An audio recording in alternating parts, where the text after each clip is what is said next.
Welcome to Book Banter with me, your host, Dianne Burkhart. I hope you will join me every Wednesday as we explore all things to do with, well, books. Let's get on with our show today. Hello, my happy people. Today is April 16th, 2025, and I hope that wherever you are, that the sun is shining, the weather is warm, and you are having a fantastic day. We plan to make your day even better by bringing you a wonderful author interview. The book that we're going to be discussing mostly has been described as a blend of political satire, magic, myth, and metafiction. If that doesn't pique your interest, I really don't know what will. So let's not waste too much time right now. We're going to get to this interview here in just a moment, but be sure to stick around to the very end because, of course, we always have more announcements about what is coming up next week and with Burkhart Books. So let's not waste any more time on my blather. Let's bring out today's guest.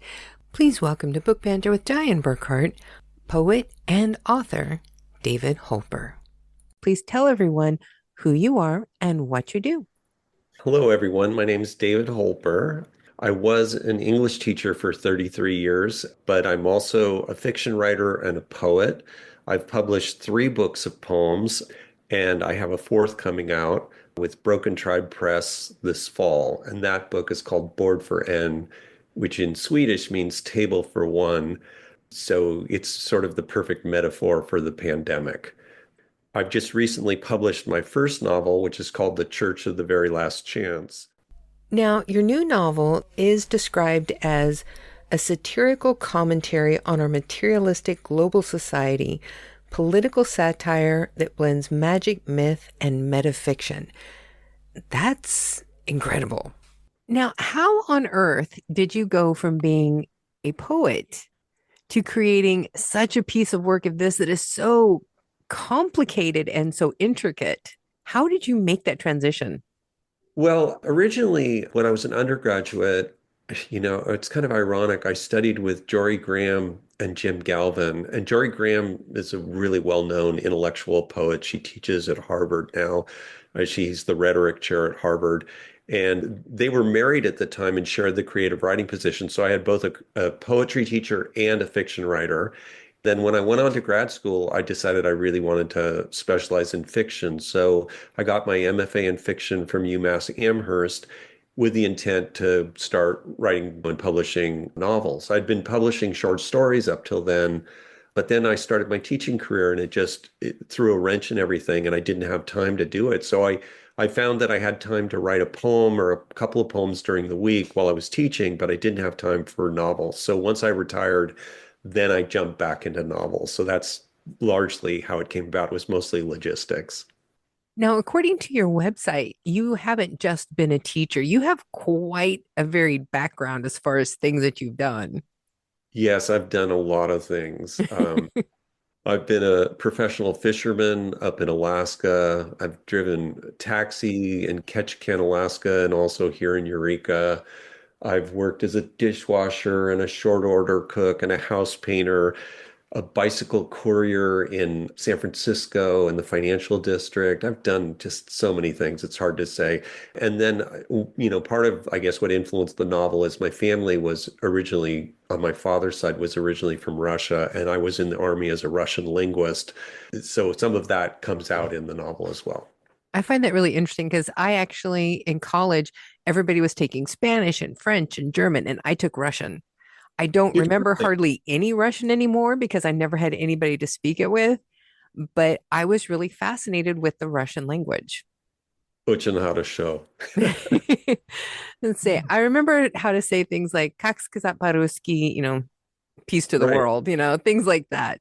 Yeah, it just was one of those things when I went into the Army, they asked me what I knew how to do or what my degree was in, and they gave me the test on languages. And the Army doesn't use an actual language to test you on your language ability. They create a meta language. And I had no idea what I was doing on that test. But when I finished it, they said, you can study whatever language you want. So I said, well, I'll study Russian because when I was growing up, my father and my aunt always spoke Russian to hide things from the rest of the family. And I was always curious what they were talking about. And my brother had studied Russian in high school, so he could understand the inside stuff, but I couldn't. So I thought, okay, I'm going to finally learn Russian so I know what's going on behind the scenes in my family. So that's why I chose to be a Russian linguist. Now, how did it come to be that you were the poet laureate for Eureka?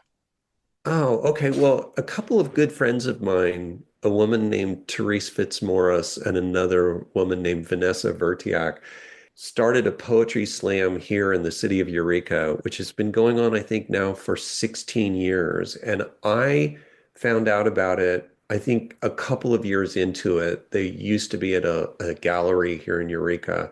And so I started attending it, and it was a good excuse to write one good poem every month. So I was ready to perform at the poetry slam, when they would have it. And I think in large part, they really encouraged me to write regularly and to perform my work as well. So I think a lot of people knew that I was a poet in Eureka and also that I was a professor of English at the local community college. And one of the city council members who wanted to start this Poet Laureate program reached out to me via email and said, "Hey, this is the program we're going to put together. Would you look it over and see if this sounds like a good deal?" So she had written up a couple pages about the Poet Laureate program that they wanted to do. I made a few suggestions based on some research that I did about poet laureates in California for cities. And when I emailed her back, I said, "I think this looks good. Here are my suggestions. And also, is it okay if I apply on this first round, even though you consulted with me about the program?" She said, "Sure, you're welcome to apply." So I did, and I was chosen as the first poet laureate. Now, for people who don't know, can you explain exactly what a poet laureate is? Yes, I can. And I'll tell you a story too about one of the poet laureates here in the United States. A poet laureate, I think it comes out of the ancient Greek tradition. The Greeks would have contests for all sorts of things, like for instance, for drama or for sports or for poetry.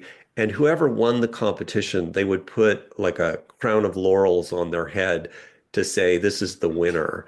So the tradition, I think, as far as I know, started in Britain, and there's been a poet laureate for over 500 years in Britain. I think they usually serve a 2-year term, and I don't know if it was always like that. And about 100 years ago, the tradition came here to the United States, and we also have a poet laureate here in the United States, a national poet laureate, who is chosen by the Librarian of Congress and serves a 2-year term. And in general, most of the poet laureate positions in the United States are simply to promote poetry, to help people read more poetry, know who the poets are in their community, and just see the value in the art form. So I don't know, this was probably about 10 years ago. The National Poet Laureate, Billy Collins, came to do a reading at the university here, which was then Humboldt State University. I was in a writers group, and two of the women in the group knew that Billy Collins was coming, and they somehow had found out that there was supposed to be a reception for him at some room behind the theater. So we went to the reception. There were six of us, and we got there early. There was no one there, and there was a lot of food and drink, and we helped ourselves to that. And then Billy Collins walked in all by himself, and we got to meet him, chat with him, take pictures with him. And then he went off to go do the reading. And then afterwards, one of the members of the group went through the book line. And when he did, he invited Billy Collins to come have a drink with all of us. So Billy Collins came to this bar with us, and it was a bar and grill. The restaurant had closed, so it was just the bartender. And I think there were eight of us all together with Billy Collins. And we just had him to ourselves for about 3 hours. And we plied him with all sorts of questions like, what's it like being the US Poet Laureate? And he told us that he had an office in Washington, D.C. And he went one time, met the secretary who worked there, sat at the desk. He was supposed to write a poem at the desk, but he said he was uninspired. So he wrote a poem later about being in that office, I guess. And so we got to meet Billy Collins and have drinks with him for a few hours. Now, do you ever go and do any readings of your latest book? Oh yeah, I did. I've done several already. I did a book launch here. There's an old Carnegie library in town, the Morris Graves. and it's a museum now. It's an art museum. So I did my book launch there, and I did a reading at the poetry show last month. And I've also done a book signing at a local bookstore, and I've got a number of other events lined up as well. Now, I know there are a few bits in here in the book that are racy. Yeah, I would say that's true. Do you ever get embarrassed when you're reading this in front of a large crowd? I've noticed that some people are, either touchy about religion or sex or whatever, and I tend to avoid those sections. Hmm. I usually just read sort of the intro chapters of Ekaterina waking up, finding out that she's stranded and going to the graveyard, and then this voice speaks to her and tells her what to do. I usually read those opening sections, and if there's anything too racy in there, I'll just skip over those parts. So far, no one's come back to me and said I really hated the book. A few people have said it wasn't quite their cup of tea. A good friend of mine who's a bookseller here described the book as kind of experimental. It has a variety of different approaches to the narrative. It uses metafiction. So there are chapters that are interludes within the narrative where the author of the novel and the narrator are all characters of themselves, and they all interact with one another. And then the narrator, excuse me, the author and the novel argue a lot about the direction the novel should take because the novel thinks it knows better than the author. So there's a lot of humorous interplay about the metafictional chapters because the novel definitely does have some very serious themes that it explores. There's both sexuality in it and violence, particularly violence against women, but also violence against immigrants, sort of the same things that we're seeing nowadays in the United States and in Europe. I think now would be a great time to go ahead and have you give us a quick synopsis of your book. Yeah. So my first novel, which is called The Church of the Very Last Chance, follows a Russian travel vlogger, Ekaterina Velikoshapka. Ekaterina has been stranded once before by COVID. And then in this encounter, in the second wave of COVID, she's stranded in St. Petersburg, which is her hometown in Russia. And she finds herself worried about how she's going to pay off her debts, how she's going to afford to live, and also about the state of the world. And in her depression, she goes and buys a big bottle of vodka and goes to Dostoevsky's grave. Dostoevsky's buried in a place called the Tivkin Cemetery in St. Petersburg. She gets blind drunk and has a rather one-sided conversation with Dostoevsky's ghost. And as that conversation grows increasingly desperate, she starts to cry and asks him what she should do. And she thinks she hears him say to her that she should pray, which she finds ironic because she's an atheist. But in her desperate state, she goes ahead and prays anyway. And when she does, a female voice speaks to her and tells her that she's to do something. And we don't know what that voice tells her, but we find kind of her shock and confusion at being told that she should do this. So later we find out that what that voice told her, and as a result of that and her grandmother pressuring her to start some kind of spiritual movement, she starts a social activism spiritual movement that the first sermon goes viral. And as a result, the leader of Russia, who's nicknamed General Bare-Chested KGB, sends spies after her to either capture her or kill her. And they chase her throughout the rest of the novel as this movement grows increasingly large and threatens the status quo. So the book is published by Deeper Magic Press, and it's both available as an ebook and a paperback through Amazon.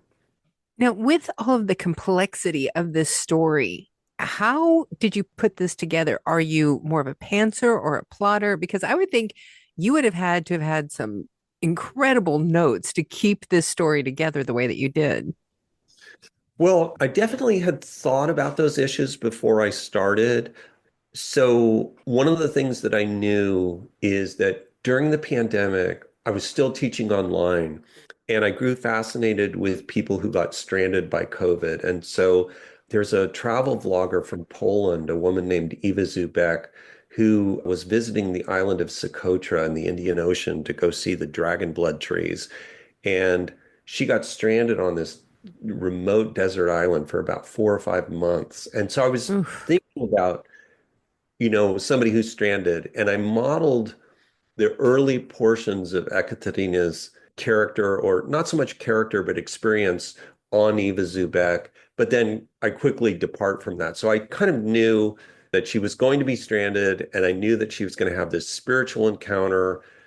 And a friend of mine suggested a process that had worked for her where she didn't like to pants things too much. So what she would do is she would write for the day, and at the end of the writing, she would write in the morning. She would take a break for a few hours and then go back in the afternoon and reread what she'd written, make some edits on it, and then sit down and write notes for herself about what was going to happen the next day. And so that was my process Monday through Friday. I would write in the morning for 3 hours. In the afternoon, about 3 o'clock, I'd go to a local cafe. I'd reread what I'd written. I would come up with the ideas for what was going to happen the next day. And what I found was, although I didn't plan this, this happened spontaneously, the notes that I would write for myself for the next day got longer and longer and longer. And by the time I was about a third of the way through the novel, I knew exactly where I was going. I knew pretty much what was going to happen. I did have a few surprises along the way, but I pretty much knew the direction that I was going. And I would say the other thing that helped too is I was reading other novels to think about style and structure. So two of the novels that really influenced this novel were Tom Robbins' novel, Even Cowgirls Get the Blues, and then Kurt Vonnegut's novel, well, several novels from him, but I would say probably Cat's Cradle was the primary influence from Kurt Vonnegut. Now, do you think that a lot of your work as a poet and with other poets helped with your style? Because whenever you're reading this, it has a very descriptive style to it. I mean, it almost reads like poetry.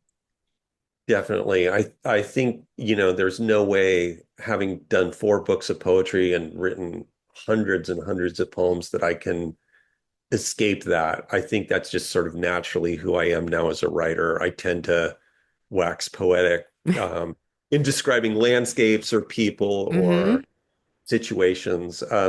I would say some of the political satire chapters are more, they're more straightforward. They're less poetic, but the chapters involving Ekaterina, myth, magic, metafiction, those are more, I would say, more poetic. Whenever you're trying to develop a character, do you tend to fall back on your own experiences as far as like being a taxi driver and being a bicycle delivery person? Do you fall back on those careers first and try to figure out how you're going to build this character, or do you just create them from scratch? I think the major characters in the novel are composites of people I knew. For instance, Ekaterina, Ekaterina is the name Catherine. I have a daughter named Catherine. It's not modeled after her. I would say it's more modeled along the lines of my older daughter, and a kind of combination between her and Eva Zubek, the Polish travel vlogger that I mentioned earlier. Her last name is Shapka, which is the name of my Russian teacher when I was in the Language Institute in Monterey. Vera Minyeva, her publicist and eventually her lover, is named after another Russian teacher that I studied with also in Monterey. So I borrowed both of those names. And I think Vera is a composite of a number of women who I've met who are kind of elf-like, a little shy. Several of them have been very bubbly in terms of personality, very positive and upbeat, but a little shy along with that. So to me, both of these characters seemed, as they came to life, they seemed both really recognizable to me because I've had experience with both of these types of people. Well, and I think that you would be able to write very well about a travel blogger because you yourself spend a good deal of time in the outdoors, don't you? Yes, I do. So when I retired, one of my dreams was to go hike the Camino de Santiago in Spain. My wife and I have some friends who live in Spain, actually right on the Camino. So I trained quite a bit because when I was teaching online during the pandemic, I did nothing. I just get up and go to the computer every day and sit at the computer. So I got very little exercise and just drank a lot of coffee. Uh, Once I retired, I definitely started doing a lot of hiking. And Humboldt County, is just a lot of forest land. So there were lots of great trails to go hike here. And then so I hiked the 500-mile Camino, which goes from the border of France through the Pyrenees Mountains and then pretty much due west to Santiago. And then after I finished, I went to Iceland for about a month and worked on the draft of this novel and had a great experience there in Iceland. I'd never been there, but I'd always wanted to go. And it was terrific that the day that I arrived, I met my Airbnb host, who was a woman, and her boyfriend, who happened to be a professor in marine biology at the university there in Reykjavik. And they invited me to dinner the next night. So I came to dinner at their house. They had the upstairs of this house, and I was staying in the downstairs. And he was all excited. He's like, did you feel the earthquake yesterday? And I said, no. Was there an earthquake? He said, oh, yeah, there was a 5.0 in Reykjavik. I said, I must have landed, I guess, after it because I didn't feel an earthquake. He said, oh, yeah. He said, now the volcano has started erupting. Oh, I said, there's a volcano erupting. He said, yeah, there's a volcano about 45 minutes from Reykjavik. He said, I'm going to take a group tomorrow. Do you want to come with us? oh, wow. I did. So we parked our car in this big field with a bunch of other people and then hiked out through the countryside about maybe 15 or 16-kilometer round trip. And it was quite the trek. You had to go over one of the past lava fields and then eventually went over the top of this ridge line. And there was this rift, probably at least 100 yards long, erupting lava somewhere between 20 to 60 feet up in the air. And it was Wow. brilliant, brilliant orange as it would come out of the earth. And then as it started to cool and fall, you could see it darkening even as it landed. And it was just incredible. And then we hiked down off the ridgeline down to the lava field. So we were probably about 100 yards away from where the lava was erupting. And the lava field that had formed there, even though it had a black crust over it, you could see through cracks. The hot lava was right there. So what an experience to see a live volcano that close. Amazing. See, and I'm from Kansas, so we don't even have hills where I'm from. And Right. we got to go to Sicily with some of our friends on vacation, and there's a volcano there that Oh, okay. tends to erupt quite often. And we got to see it from a distance. You could see at night the glow of the lava at the top of the volcano. And that was one of the coolest things I've ever seen. And I cannot even imagine being close to something like that. That had to be so amazing. It really was. And I remember just turning, well, all of us were taking pictures and video, and I remember turning and looking at the faces of the people who were in our group who were all mesmerized. We couldn't look away from it because just to see that hot lava so close, coming up, going flying 60 feet up in the air, it was really spectacular. And I guess a lot of the people from Reykjavik who are locals would come out at night. So there were people still arriving as we were leaving because it was starting to get dark. But I can imagine at night it's even more spectacular because you would have seen that brilliant color set against the darkness. So it was really spectacular. Is there any other trek that you have been on that could even rival that? Well, I mean, in terms of travel experiences, that is one of the highlights, definitely, of anything I've ever done. But one of the things that I do think probably influenced this novel to some degree was that my wife and I had been married for, I think, about 2 years at this point. So we're still pretty young. We didn't have kids yet. And my grandmother passed away, and we got some inheritance from her estate and paid off our school bills and then thought, well, we should go on a trip. And I said, well, let's go to Europe. I'd like to travel around Europe. And she said, well, let's be more adventurous. Let's go through Eastern Europe. And this was just at the point where the wall had come down and Eastern Europe was starting to open up, but there weren't a lot of Westerners traveling through Eastern Europe. So we went first to London, spent a few days there, and then flew to Mainz in Germany. My wife had been an exchange student in Finland, and one of the sisters from the family was living in and working in Mainz. So we stayed with her and then took a train to Prague and spent, I think, a week in Prague. And then we met a guy who convinced us take the train to Slovakia because Czech and Slovakia had just split up.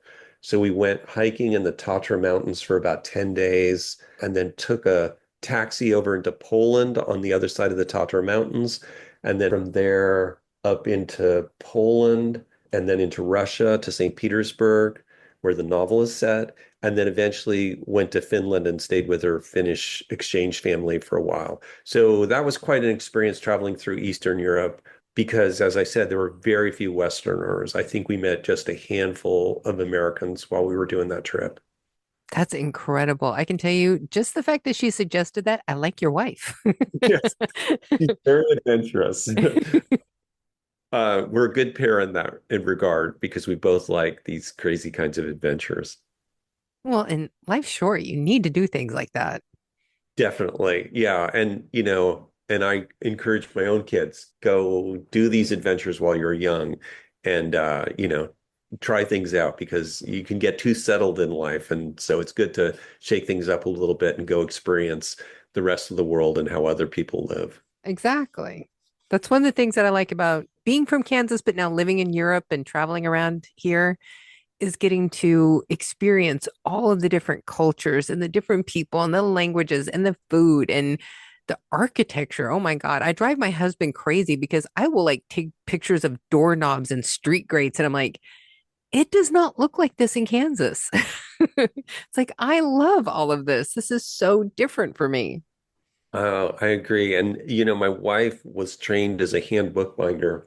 And when we traveled through Eastern Europe, she took pictures of doors and then came back and made a book of doors. So it was all these different color and different pattern kinds of doors, iron grates and all sorts of things.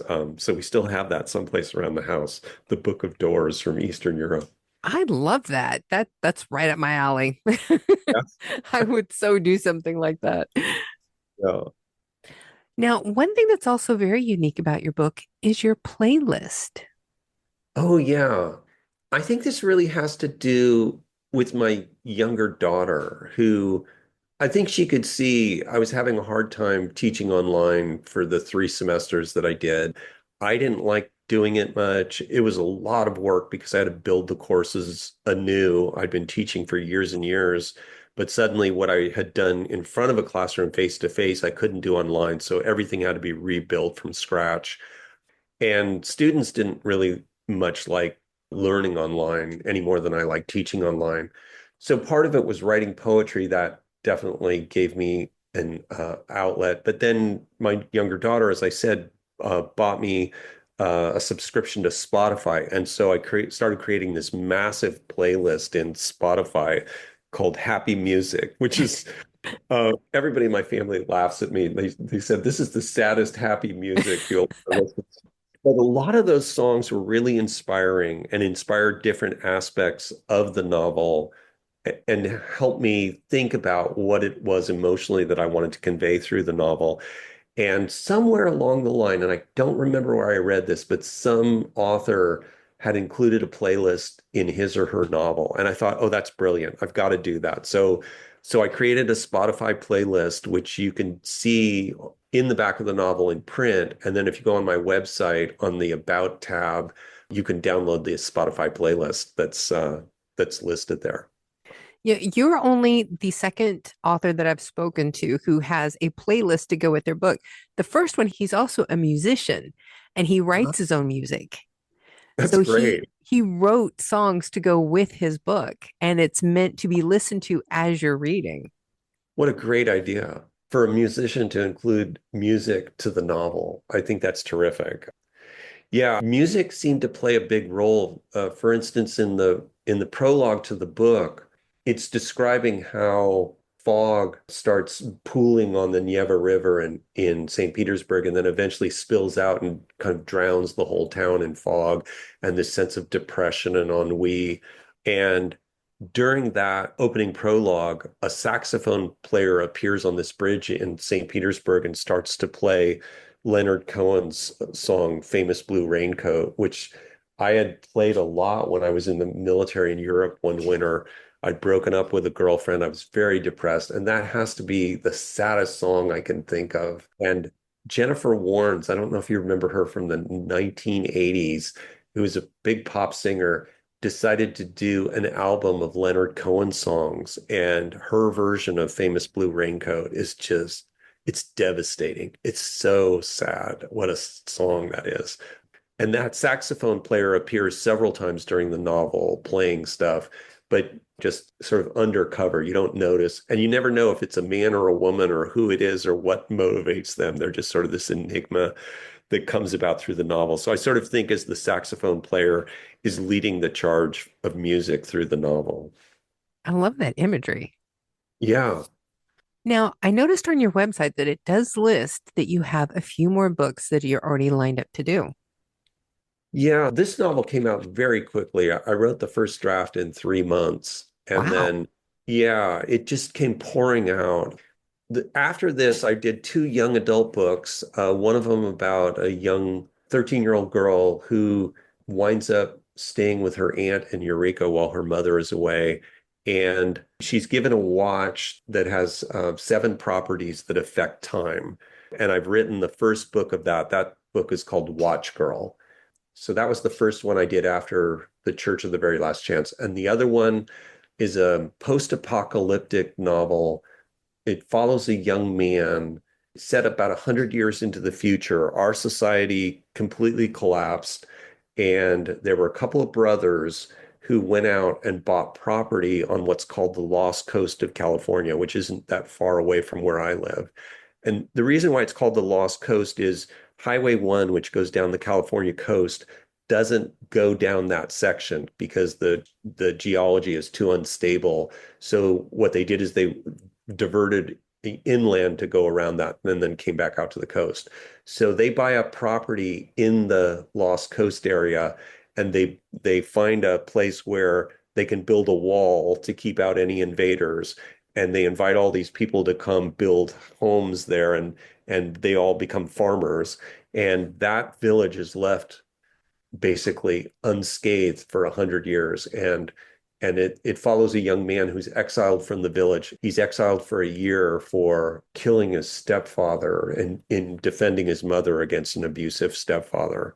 So he has no idea what he's going out into. And that's the first book of a trilogy.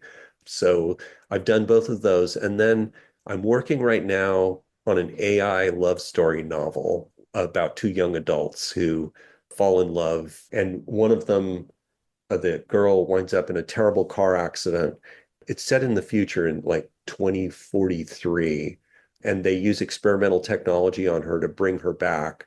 But when she comes back, there's something different about her. And the young man realizes after a while that it's not her, that it's the AI that was put into her to rebuild her. And now he has to figure out what to do about being with this young woman. So they come to a deal, which is that they'll stay together until they graduate high school so that they don't draw attention to the fact that she's the first sentient AI on the planet and all the difficulties that go along with trying to relate to one another, because the AI looks and acts very much like his dead girlfriend, but it's not her. It's this other thing. So I'm working on that one right now. Sounds like you've been keeping yourself very busy since retirement. Yeah, and I'm having a lot of fun doing the writing. I think I've always wanted to have the freedom to do this and to use my imagination and writing abilities to get work like this done. So yeah, I'm taking advantage of it. I feel like there are a lot of novels ready to go in there, and it's just a matter of having the discipline to sit down every day and do the writing. So when do you think you're going to be publishing these? Well, the two young adult novels that I described to you both are out for publication right now. And the AI novel, I'm hoping to finish sometime this year and submit that as well. The two young adult novels, I'm hoping to get a package deal where the publisher agrees to publish the first one but commits to the other books in the series. Hmm. So the Watch Girl novel will be ultimately 7 books. And the dystopian novel about following the young man, that's a trilogy. And I've loosely mapped out what those 7 books would be in the Watch Girl series and what the 3 books would be in the trilogy. And then the AI love story is a standalone, but it's not finished yet. So it's got a ways to go. And will people be able to find these through your website? Definitely. They'll be on my website and probably link through my Amazon page as well. So if people are interested in that, that's the way to find me. Go to davidholper.com or go take a look on my Amazon page for David Holper. And now seems like a really good time to do our 5 quick questions that never turn out to be quick, but I am just a diehard fan of this bit, so I keep doing it. Are you ready? I'm ready. So, question 1. What is your favorite outdoor activity? I would say it's a toss-up between hiking at this point and bicycling. I've already told you a little bit about doing the hiking and doing the Camino de Santiago, which was more hiking than I'd ever done in my life. That was 500 miles. But in addition, when my son was in high school, he was really struggling academically. He didn't like school. He didn't really know what he wanted to do.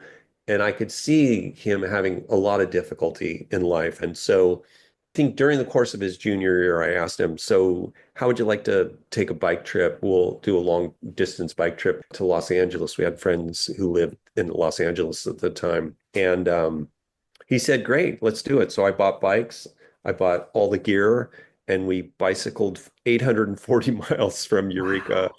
to Los Angeles. It took us about 2.5 weeks.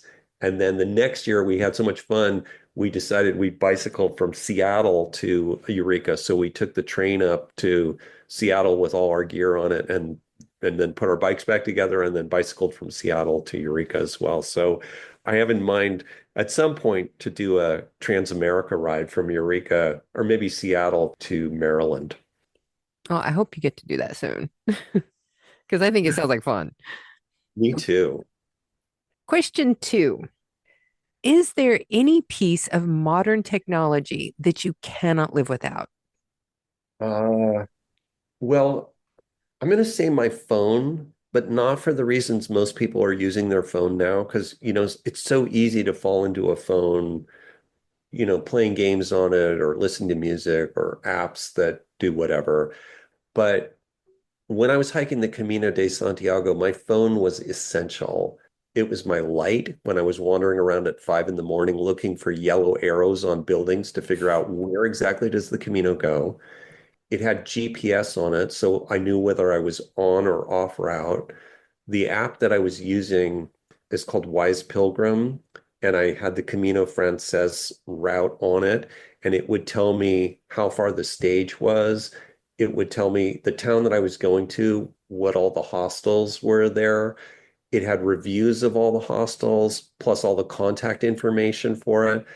Without my phone, that would have been so much harder. So that was just, I mean, I can't tell you, like, I found everything using my phone, restaurants, museums, all sorts of things. So the phone was just a lifesaver. And I was so happy to have it with me. And I met a person about halfway through the Camino who had their phone stolen from them. And I was Oh. just like, how are you making it? They had a guidebook and they were like, I'm going to get another phone. I'm like, another phone right away. You can't be out here without a phone. So, yeah, so probably cell phone. Just there's such amazing devices. So now question 3. Do you cook? I do. And it's probably thanks to my father. So again, my father's family came originally from Russia, and my grandfather was a doctor in the Russian military during World War I when the Germans were beating the Russians. And the family was Jewish, so there was a lot of prejudice against him and the family. So they left Russia. My grandfather went to Japan briefly to a fishing village, and then my grandmother and aunt joined him, and they went on to Shanghai in China, and there was a white European community there. And my father was born actually in Shanghai. So it was a very multicultural household. And my dad learned how to cook. He was a pretty good cook. And so both my brother and I cook as well. My brother got his cordon bleu as a chef. So I love to cook. So what's your best dish? What's my best dish? There's a chili relleno recipe that I make that takes like a couple of days to make. It has a meat filling with almonds and raisins in it. And the batter that goes around it is made with egg whites whipped and then with egg yolks added at the last minute. So there's stiff peaks around it. And then it's deep fried. It's amazing. It looks like and tastes like no chili relleno you've ever had. It's so unbelievable. It's off the charts. Every time I've made it, people who eat it go, "This is incredible. How did you do this?" And then I pull out the recipe and I show them all the steps involved. It's pretty elaborate, but it's a great meal. That sounds amazing. Whenever I was Yeah. a kid, my mom would make chili rellenos, but I could never eat it because it had green chilies in it, and green chilies make me sick. Oh, well, that's too bad. But it Yeah. smelled fantastic. Yeah. Roasting those chili poblanos, they have a real distinctive kind of smell to them. Oh yeah, I just love making that stuff. Question four. Okay. If you won $10 million dollars in a lottery, what is the first thing you would do? Um, okay. So when I was teaching, I taught a literature and composition class, and I remember doing a unit on altruism. And if you read up on lottery winners, a lot of them have very, very unhappy stories, and many of them will say, "I wish I had never won that money." Hmm. They have having a lot of things go wrong in their lives and they don't know how to handle the money. So whatever monies I was going to keep out of the money, I would give it to a money manager and set it up in such a way that it only gave me a limited amount of income. But the first thing that I would do, aside from that, is I would find a number of things to give money away to, either organizations or individuals. And I probably set up a foundation and figure out like how to grow that money and then give away as much of it as possible. The one thing that I keep thinking about lately is if I ever won any kind of financial windfall like that, I would want to set up a foundation to pay for school lunches and breakfast Boy, for yes. everything.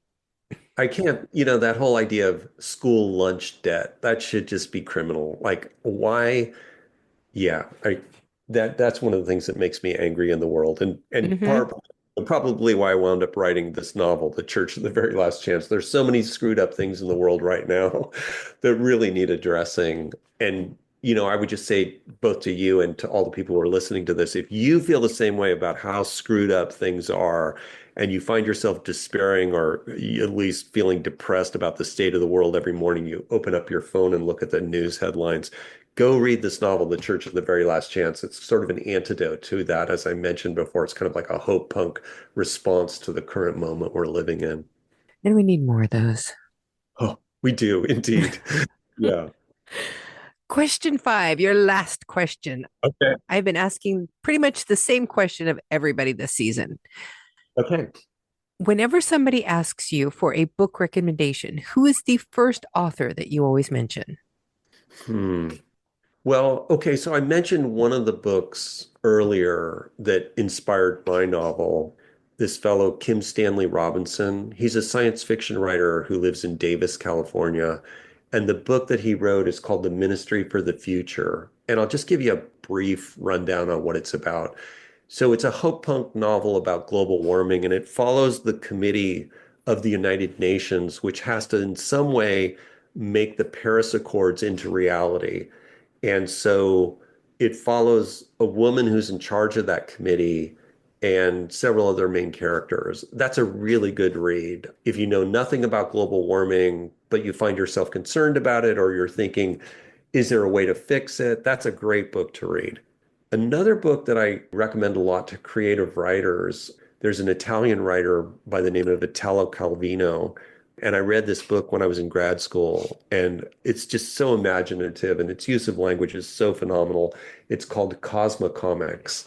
And the premise is that each of the short stories in the book is based on some kind of principle of physics or astronomy or something like that. And my favorite one in that collection is called The Distance of the Moon. And it's about how in the past, the moon used to be closer to the Earth than it is now.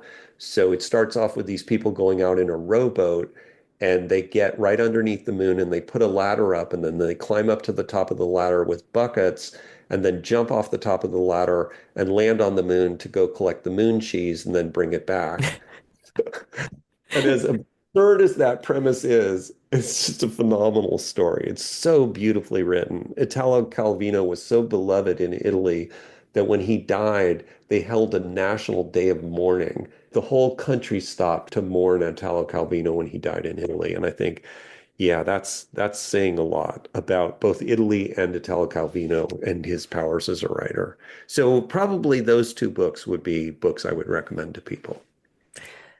So now let's remind everybody again who you are and where they can find your books.